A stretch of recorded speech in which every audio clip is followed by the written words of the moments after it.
Updates చూద్దాం. జీవన్ రెడ్డి అనుభవాన్ని తప్పనిసరిగా ఉపయోగించుకుంటామని సీఎం రేవంత్ రెడ్డి అన్నారు. ఢిల్లీలో సీఎం మీడియాతో మాట్లాడుతూ ప్రభుత్వంలో ఏ శాఖ ఖాళీగా లేదని, అన్ని శాఖలకు మంత్రులున్నారని అన్నారు. జగిత్యాల ఎమ్మెల్యే సంజయ్ చేరిక విషయంలో కొంత గందరగోళం ఏర్పడిందన్నారు. రైతు రుణమాఫీ, రైతు బంధు విషయంలో ఎమ్మెల్సీ జీవన్ రెడ్డి సలహాలు తీసుకుంటామని చెప్పారు. కేంద్రంలో కొత్త ప్రభుత్వానికి రాష్ట్ర వినతులు ఇచ్చామన్నారు. ఎలాంటి భేషజాలకు వెళ్లకుండా కేంద్ర పెద్దలను కలుస్తున్నామని సీఎం రేవంత్ రెడ్డి వివరించారు. విద్యాశాఖ సక్సెస్గా పరీక్షలు నిర్వహించిందని, అయితే కొన్ని మీడియా సంస్థలు ప్రభుత్వానికి వ్యతిరేకంగా వార్తలు రాస్తున్నాయని అన్నారు.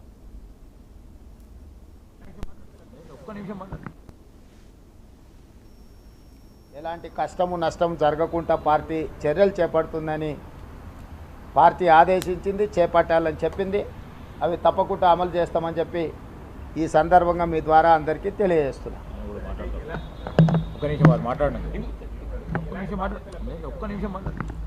పార్టీ నిరంతర ప్రక్రియ.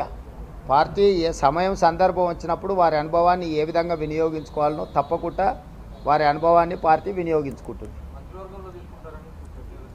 చర్చలు మీరు చేస్తున్నారు. ఇంతవరకు మంత్రివర్గం మీదనే చర్చలు జరగలేదు. మీ పార్టీకి మీరు చర్చలు చేసేసిండ్రు, శాఖలు కేటాయించిండ్రు, ప్రమాణ స్వీకారాలకు కూడా మీరు ముహూర్తాలు.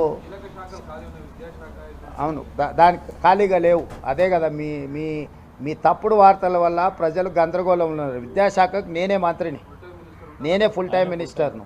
నేను పార్ట్ టైమా? నేను కేసీఆర్ నా ఫామ్ హౌస్లో వండుకొని ప్రభుత్వాన్ని నడుపుతున్నానా? నేను వీడికి వచ్చిన 4 రోజుల నుంచి ఎన్ని శాఖల మంత్రులను కలిసినా ఏ శాఖ ఖాళీ లేదు. అన్ని శాఖలకు మంత్రులు ఉన్నారు. నా దగ్గర ఉన్న శాఖలకు నేను క్రియాశీలక మంత్రికి ఏమైనా పరీక్షలు నిర్వహించకుండా వదిలేసినామా? 10th క్లాస్ ఎగ్జామ్స్ నిర్వహించలేదా? ఇంటర్మీడియట్ ఎగ్జామ్స్ నిర్వహించలేదా? ఇంజనీరింగ్ ఎగ్జామ్స్ నిర్వహించలేదా? పరీక్షల ఫలితాలు విడుదల చేయలేదా? ఎక్కడైనా గతంలో జరిగినట్టు ఏమైనా లోపాలు జరిగినాయా? నీట్ కానీ, డిఎస్సి నోటిఫికేషన్ కానీ, ఏ పరీక్షలు ఆంధ్రప్రదేశ్లో ఇప్పటివరకు ఎంసెట్ రిజల్టులు కూడా ఇవ్వలే. మేము ఆల్రెడీ ఫలితాలు ప్రకటించేసి భవిష్యత్ కార్యాచరణ కూడా స్పష్టంగా చెప్పినాము. ఇప్పటి వరకు మీ ద్వారా సూటిగా నేను సవాల్ విసురుతున్నా. గతంలో విద్యాశాఖ మంత్రులు చేసిన పనులు, ఈ సంవత్సరం మా విద్యాశాఖ తీసుకున్న నిర్ణయాలను పోల్చి చూడండి. క్యాలెండర్ డేట్ ప్రకారం ప్రతి అంశాన్ని చాలా స్పష్టంగా నిర్దిష్టమైన ప్రణాళికతో ముందుకెళ్తున్నాము. కొంత పొలిటికల్ పార్టీ ఓన్డ్ మీడియా అంటే రాజకీయ పార్టీలు నిర్వహించే టీవీలు కానీ, పేపర్లు కానీ, ఆ రాజకీయ పార్టీల యొక్క ప్రయోజనాలను కాపాడడానికి శాఖలకు మంత్రులు లేరు.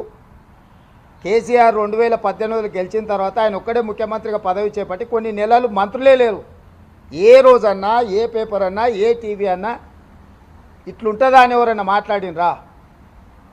12 మంది మేము నిరంతరము కష్టపడి వివిధ శాఖలలో సమన్వయం చేసుకొని ఎన్ని సమీక్షలు చేసిన, విద్యాశాఖ మీద నేను ఎన్ని సమీక్షలు చేసిన, ఎన్ని రిజల్ట్స్ రిలీజ్ చేసిన.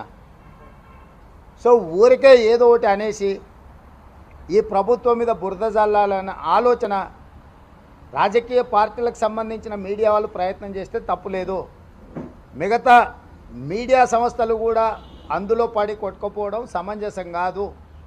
ఏ ఒక్క శాఖ ఖాళీగా లేదు. అన్ని శాఖలకు సమర్థమైన మంత్రులు ఉన్నారు. సమర్థవంతంగా నిర్ణయాలు తీసుకుంటున్నాం. ఏ కార్యాచరణ కూడా వాయిదా పడలేదు.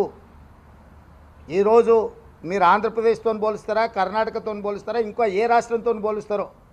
మన రాష్ట్రంలో నిర్వహిస్తున్న శాఖలు, ఇతర రాష్ట్రాలలో నిర్వహిస్తున్న శాఖలు, మంత్రులను పోల్చి చూసి అప్పుడు మీరు చెప్పండి, ఎస్ ఈ రాష్ట్రంలో మీకంటే ముందున్నారు, మీకంటే బాగా వ్యవహరిస్తున్నారు. మేము ఢిల్లీకి వచ్చి మేము సంప్రదించినంత కేంద్ర మంత్రులను ఏదైనా రాష్ట్రం నుంచి, ఇంక్లూడింగ్ బీజేపీ గవర్నమెంట్స్ ఉన్న ముఖ్యమంత్రులు కానీ, మంత్రులు కానీ ఎవరైనా వచ్చిండ్రా? ఈరోజు కేంద్రంలో కొత్త ప్రభుత్వం ఏర్పడిన మరుక్షణం నుంచి రాష్ట్రానికి రావాల్సిన నిధులు, రాష్ట్రానికి కావాల్సిన అనుమతుల కోసము నిరంతరం ఎక్కిన మెట్టు ఎక్కకుండా ప్రతి మంత్రిని కలిసి బేసిజాలకు పోకుండా ఈరోజు ప్రయత్నం చేస్తున్నాం.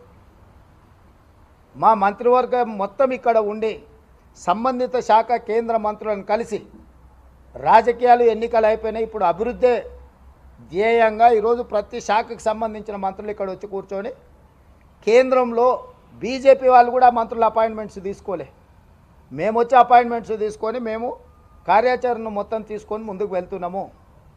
కాబట్టి ఎన్నికలు ముగిసిపోయినాయి.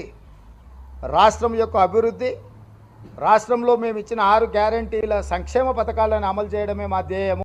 కాంగ్రెస్ పార్టీ కార్యకర్తలకు ఎలాంటి కష్టము నష్టం జరగకుండా పార్టీ చర్యలు చేపడుతుందని పార్టీ ఆదేశించింది, చేపట్టాలని చెప్పింది.